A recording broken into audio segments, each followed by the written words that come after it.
नमस्ते। आज हम एक ऐसी कंपनी की कहानी समझेंगे जो जो कर्ज के बोझ से निकलकर अब दौड़ने की तैयारी कर रही है। जुनिपर होटल्स ने एक आईपीओ के दम पर अपनी पूरी कह सकते हैं किस्मत ही पलट दी और अब उनका इरादा अगले 5 सालों में खुद को दोगुना करने का है। सवाल ये है कि क्या ये प्लान हकीकत बन पाएगा? ये सवाल बहुत दिलचस्प है क्योंकि जुनिपर की कहानी सिर्फ नंबर्स की नहीं बल्कि सही समय पर लिए गए सही फैसलों की है। हमारे पास उनकी ताज़ा वार्षिक रिपोर्ट और कुछ बाजार विश्लेषण है और आज हम इन्हीं के आधार पर ये समझने की कोशिश करेंगे कि इस कंपनी की नींव कितनी मजबूत है और भविष्य की इमारत कितनी ऊंची जा सकती है। तो चलिए शुरू से शुरू करते हैं। जो लोग नहीं जानते उनके लिए जुनिपर होटल्स है क्या? ये सिर्फ एक और होटल चेन तो नहीं है? बिल्कुल नहीं। 1985 में बनी ये कंपनी लग्जरी होटल बनाने और उनकी मालिकी रखने के बिजनेस में है। लेकिन इनका सबसे बड़ा तुरुप का इक्का है इनकी पार्टनरशिप। पार्टनरशिप? ये सराफ होटल्स और दुनिया के मशहूर होटल ब्रांड हयात का एक जॉइंट वेंचर है।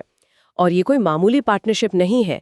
जुनिपर भारत की अकेली ऐसी होटल डेवलपमेंट कंपनी है जिसमें हयात ने खुद एक प्रमोटर के तौर पर पैसा लगाया है। अच्छा, तो इसका मतलब ये हुआ कि हयात सिर्फ अपना नाम नहीं दे रहा बल्कि वो कंपनी के मालिकी में भी हिस्सेदार है। इसका असली फायदा क्या होता है? देखिए, इसके दो बड़े फायदे हैं। पहला, ग्लोबल ब्रांड का भरोसा।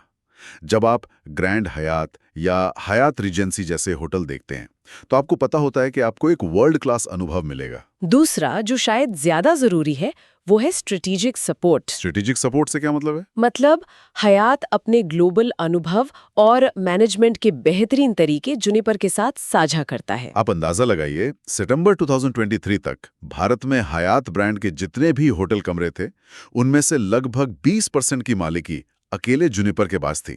20%? ये तो बहुत बड़ा आंकड़ा है। बहुत बड़ा। मतलब ये अपने क्षेत्र के बहुत बड़े खिलाड़ी हैं। और जैसा कि हम जानते हैं, भारत में इस वक्त हॉस्पिटैलिटी सेक्टर उड़ान भर रहा है। माहौल तो इनके पक्ष में लग रहा है। माहौल सिर्फ पक्ष में नहीं बल्कि एकदम परफेक्ट है। एक अनुमान के मुताबिक भारत का हॉस्पिटैलिटी बाजार 2027 तक $52 बिलियन का हो जाएगा। $52 बिलियन? हाँ, और इसकी वजह भी साफ है। देश में बढ़ती आमदनी, घूमने फिरने का शौक रखने वाली युवा आबादी और घरेलू टूरिज्म में जबरदस्त उछाल। लोग अब सिर्फ छुट्टियों में ही नहीं बल्कि छोटे छोटे वीकेंड पर भी अच्छे होटलों में रुकना चाहते हैं। ये पूरा माहौल जुनिपर की ग्रोथ के लिए एक लॉन्च पैड तैयार करता है ना? हाँ, माहौल तो एकदम सही लग रहा है। लेकिन क्या कंपनी ने इस मौके का फायदा उठाया?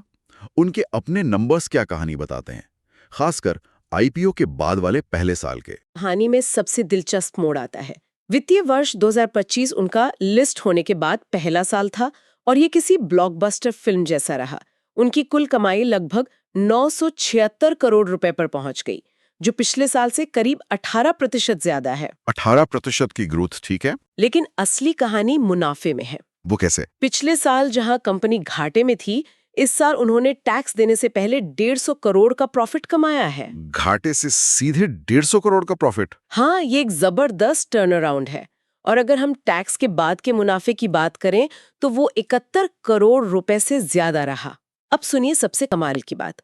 उनका जो प्रॉफिट मार्जिन है, मतलब हर 100 रुपए की कमाई पर होने वाला मुनाफा, वो 3% से बढ़कर 8% हो गया। 3% से 8%?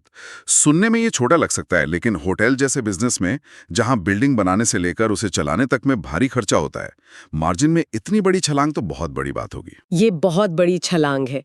ये सिर्फ ये नहीं दिखाता कि उनकी कमाई बढ़ी है, बल्कि ये बताता है कि कंपनी अब हर रुपए को पहले से कहीं ज्यादा कुशलता से इस्तेमाल कर रही है। उनकी पूरी ऑपरेशनल मशीनरी, कह सकते हैं तेल लगी हुई मशीन की तरह चल रही है। और इस पूरी कहानी का हीरो है उनका आईपीओ। हाँ, आईपीओ से 1800 करोड़ रुपए जुटाना एक बड़ा कदम था, लेकिन अक्सर कंपनी आईपीओ के बाद उम्मीदों पर खरी नहीं उतर पाती। जुनिपर ने ऐसा क्या अलग किया? उन्होंने एक बहुत ही समझदारी भरा काम किया। आईपीओ से मिले 1800 करोड़ में से 1500 करोड़ रुपए सीधे अपना कर्ज चुकाने में लगा दिए। सोचिए, एक झटके में इतना बड़ा बोझ हल्का कर दिया। 1500 करोड़ सीधा कर्ज चुकाने में? इसका असर तो सीधा उनकी बैलेंस शीट पे पड़ा होगा। बिल्कुल। इस एक कदम से उनकी सालाना ब्याज की लागत में 156 करोड़ रुपए से ज्यादा की बचत हुई। ये वो पैसा है जो पहले बैंक को जाता था और अब सीधा कंपनी के मुनाफे में जुड़ेगा या फिर ग्रोथ में लगेगा। सही बात है। इसी वजह से उनकी बैलेंस शीट इतनी मजबूत हो गई है कि अब उनके पास भविष्य में विस्तार के लिए लगभग 3,000 करोड़ रुपए की गुंजाइश है। इंडिया रेटिंग्स जैसी एजेंसी ने उन्हें AA- की मजबूत रेटिंग दी है, जो उनके वित्तीय स्वास्थ्य पर एक मुहर की तरह है। तो ये साफ है कि आईपीओ के पैसों से उन्होंने अपनी बैलेंस शीट तो मजबूत कर ली, लेकिन एक निवेशक जानना चाहेगा कि अब आगे का क्या प्लान है। क्या ये पैसा सिर्फ कर्ज चुकाने के लिए था, या इससे ग्रोथ का कोई बड़ा रॉकेट भी लॉन्च होने वाला है? यहीं से जूनिपर 2.0 की कहानी शुरू होती है। ये सिर्फ कर्ज चुकाकर चुप बैठने वाले नहीं हैं। उनका प्लान बहुत साफ है, आक्रामक विस्तार, और इसके लिए उनके पास एक मल्टी लेयर स्ट्रैटेजी है। अच्छा, क्या है स्ट्रैटेजी के हिस्से? पहला हिस्सा है मौजूदा होटलों को और बेहतर बनाना। जैसे उन्होंने अपने फ्लैगशिप होटल ग्रैंड हयात मुंबई के कमरों को पूरी तरह से नया रूप दिया है।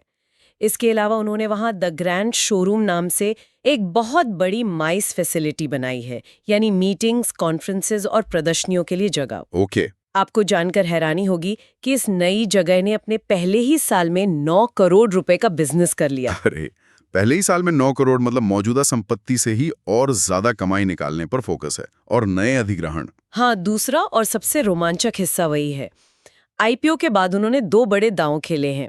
पहला, बैंगलोर एयरपोर्ट के पास एक बहुत बड़ी होटल प्रॉपर्टी खरीदी है।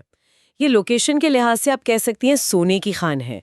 इसमें अभी 235 कमरे हैं और 273 और बनाने की जगह है। और दूसरा दाव? और भी दिलचस्प है, उन्होंने असम में काजीरंगा नेशनल पार्क के पास जमीन खरीदी है। यहाँ वो एलिला बाय हायट ब्रांड के तहत एक सुपर लग्जरी रिजॉर्ट बनाएंगी। ये पूर्वोत्तर भारत के इको टूरिज्म बाजार में उनका पहला कदम है, जहाँ लोग प्रकृति के बीच एक अनोखा अनुभव चाहते हैं। यहाँ पे ये वाकई दिलचस्प हो जाता है।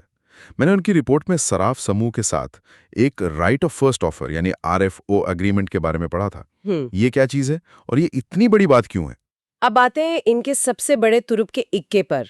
ये RFO एग्रीमेंट जूनिपर का सीक्रेट वेपन है। इसे ऐसे समझिए कि जूनिपर को एक VIP पास मिला हुआ है। VIP पास? हाँ, जब भी उनका पार्टनर सराफ ग्रुप कोई भी होटल बेचना चाहेगा तो उन्हें सबसे पहले जूनिपर से पूछना पड़ेगा। वो किसी और को नहीं बेच सकते जब तक जूनिपर मना न कर दे। अरे वाह, इसका मतलब है कि जूनिपर को बेहतरीन प्रॉपर्टीज खरीदने का पहला मौका मिलता है, वो भी बिना किसी खुली नीलामी या कंपटीशन के झंझट के। ये तो एक तरह से उनकी ग्रोथ पाइपलाइन पहले से ही तैयार है। आपने बिल्कुल सही समझा। और ये सिर्फ कहने की बात नहीं है। इस पाइपलाइन में पहले से ही 2 बड़े होटल मौजूद हैं, हयात रीजेंसी मुंबई और हयात रीजेंसी चेन्नई। अच्छा। और सबसे अच्छी बात यह है कि इन होटलों को खरीदने के लिए जूनिपर को अपनी जेब से कैश भी नहीं देना पड़ेगा। ये डील शेयरों की अदला बदली से होगी। इन 2 होटलों के जुड़ने से ही उनके कमरों की संख्या में 737 का इजाफा हो जाएगा। तो इन सब का अंतिम लक्ष्य क्या है? ये नवीनीकरण या अधिग्रहण या ROFO, ये सब मिलकर कंपनी को कहाँ ले जा रहे हैं? उनका लक्ष्य बहुत बड़ा लेकिन एकदम साफ है। वे इसे विजन 2029 कहते हैं।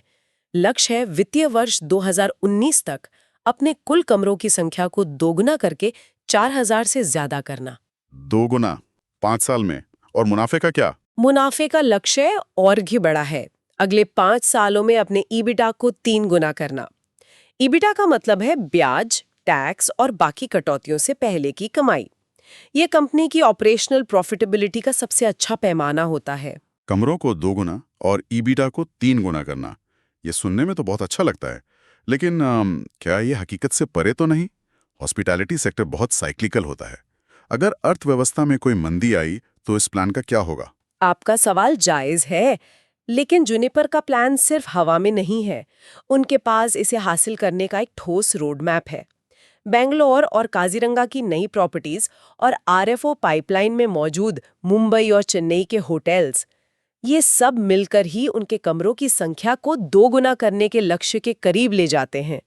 ये सिर्फ उम्मीद नहीं है, ये कैलकुलेटेड ग्रोथ प्लान है जो पहले से ही काम कर रहा है। वाह, तो ग्रोथ का प्लान तो जबरदस्त है, लेकिन आजकल निवेशक सिर्फ प्रॉफिट नहीं देखते, वे ये भी देखते हैं कि कंपनी लंबे अवधि के लिए कितनी टिकाऊ है। क्या कंपनी पर्यावरण और समाज के बारे में भी इतनी ही गंभीरता से सोच रही है? इस ESG वाले हिस्से में क्या कुछ खास है? ये बहुत जरूरी सवाल है, क्योंकि लॉन्ग टर्म वैल्यू तभी बनती है जब ग्रोथ जिम्मेदार हो। और रिपोर्ट देखकर लगता है कि जुनिपर इस बात को समझता है। वे सिर्फ होटल नहीं बना रहे, बल्कि एक स्थायी बिजनेस बनाने की कोशिश कर रहे हैं। कुछ उदाहरण दे सकते हैं? पर्यावरण के लिए वो क्या कर रहे हैं? वे हयात के 2030 के वैश्विक लक्ष्यों को अपना रहे हैं। जैसे उनका मुंबई का ग्रैंड हयात होटल अपनी 22% से ज्यादा बिजली रिन्यूएबल स्रोतों जैसे सोलर और विंड एनर्जी से लेता है। अच्छा। उन्होंने अपने होटलों में पानी की खपत 25% तक कम कर दी है और 100% गंदे पानी को ट्रीट करके दोबारा इस्तेमाल करते हैं, जैसे बागवानी या सफाई में। यहाँ तक कि उन्होंने प्लास्टिक की बोतलों से छुटकारा पाने के लिए अपने खुद के वाटर बॉटलिंग प्लांट लगाए हैं। ये छोटी छोटी बातें मिलकर बड़ा असर डालती हैं। और सामाजिक मोर्चे पर लोग और समाज? यहाँ उनका बोधगया होटल स्कूल प्रोजेक्ट मुझे बहुत प्रभावशाली लगा। ये उनकी CSR पहल है, जिसमें वे बिहार के बोधगया में वंचित युवाओं को हॉस्पिटैलिटी की ट्रेनिंग देते हैं। ये सिर्फ दान देना नहीं है, ये लोगों को हुनर सिखाकर उन्हें अपने पैरों पर खड़ा करना है, ताकि उन्हें स्थायी रोजगार मिल सके। इसके अलावा वे अपने कर्मचारियों के कल्याण पर भी काफी खर्च कर रहे हैं, जो कुल रेवेन्यू का लगभग 1.5% हो गया है। और गवर्नेंस यानी कंपनी चलाने के तौर तरीकों के बारे में क्या कहने? यहाँ हयात की पार्टनरशिप एक बड़ा प्लस पॉइंट है। उनके बोर्ड में बहुत अनुभवी और स्वतंत्र डायरेक्टर हैं, जो मैनेजमेंट के फैसलों पर नजर रखते हैं। उनके पास एक विसल ब्लोअर पॉलिसी है और रिपोर्ट के मुताबिक रिश्वतखोरी या भ्रष्टाचार की कोई भी शिकायत दर्ज नहीं हुई है। ये एक पारदर्शी और साफ सुथरे सिस्टम का संकेत है। तो अगर हम पूरी तस्वीर को एक साथ देखें तो हमारे सामने एक ऐसी कंपनी है जो एक बहुत ही रोमांचक मोड़ पे खड़ी है। IPO के बाद वित्तीय स्थिति में जबरदस्त सुधार, एक साफ और महत्वाकांक्षी ग्रोथ का रोड मैप, हयात जैसे ग्लोबल पावर हाउस के साथ एक अनोखी और मजबूत पार्टनरशिप, और इन सब के साथ एक टिकाऊ बिजनेस बनाने पर भी ध्यान। ये सब कुछ ऐसे समय में हो रहा है जब भारत का हॉस्पिटैलिटी सेक्टर खुद एक सुनहरे दौर से गुजर रहा है। शानदार इमारत खड़ी करने के लिए पैसा, प्लान और पार्टनर तीनों हैं। सोचिए, 1 साल पहले जो कंपनी अपने ब्याज के खर्चे से परेशान थी, आज वो देश के दूसरे कोने में एक लग्जरी रिजॉर्ट बनाने की योजना बना रही है। ये दिखाता है कि सही समय पर लिया गया एक सही फैसला कितनी तेजी से हालात बदल सकता है। बिल्कुल, ये एक शानदार चर्चा रही। इस चर्चा के अंत में मैं निवेशकों के लिए एक विचार छोड़ना चाहूंगी। जैसे जैसे निवेशक इस कंपनी पर गौर करते हैं, मुख्य सवाल सिर्फ उस ROFO अग्रीमेंट से दिखने वाली पाइपलाइन के बारे में नहीं है, वो तो है ही। भविष्य के लिए असली सवाल ये है कि वे हयात के साथ अपनी इस अनूठी साझेदारी का लाभ इस मौजूदा पाइपलाइन से परे नए अवसर पैदा करने के लिए कैसे उठाएंगे। क्या ये पार्टनरशिप भारत में हॉस्पिटैलिटी के नए कॉन्सेप्ट्स लाने का एक मंच बन सकती है, या फिर पूरी तरह से नए बाजारों में घुसने का जरिया? क्या वे सिर्फ होटल्स के मालिक बनकर रह जाएंगे, या इस क्षेत्र में एक सच्चे इनोवेटर, एक ट्रेंड सेटर बनेंगे? इसका जवाब ही जुनिपर होटल्स की लॉन्ग टर्म वैल्यू तय करेगा।